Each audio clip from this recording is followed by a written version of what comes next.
The bullet, the brand, and Billy the Kid. The sun beat down on the San Simon Valley, a hammer striking an anvil of dust and rock. This wasn't the West of Dime novels, all painted smiles and heroic gunfights.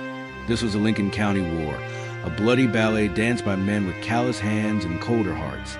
And Billy the Kid, a phantom in the saddle, was its unwitting star. Billy, or rather William H. Bonney, was a byproduct of the savagery, a tumbleweed caught in a whirlwind of greed. He wasn't born bad. He was forged in a fire of stolen cattle and broken treaties. Two behemoths, Lawrence Murphy and Company and the rival forces of John Tunstall and Alexander McSween, locked horns over the verdant rangeland. Murphy, a man whose shadow stretched as long as his ambition, held court in Lincoln.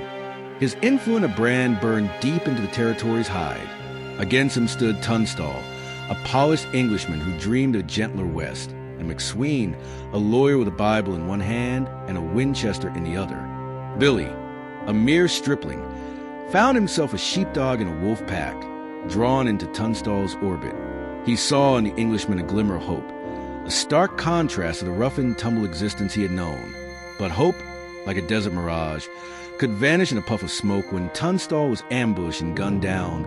A cold fury, like a rattlesnake's venom, coursed through Billy's veins. This wasn't just a man killed. It was a promise shattered, a future stolen.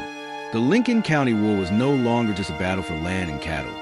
It had become a blood feud, with each death sparking a larger conflagration.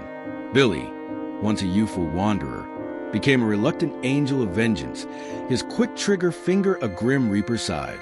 He rode with the regulators, a posse of men as wild and untamed as the land itself, their mission clear, to make Murphy's men eat dirt.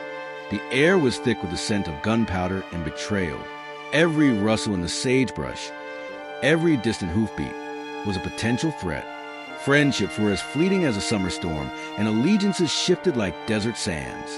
The Kid, a moniker whispered with a mix of fear and awe, became a legend in his own time, a mythical figure in a landscape where life was cheap and death was a constant companion.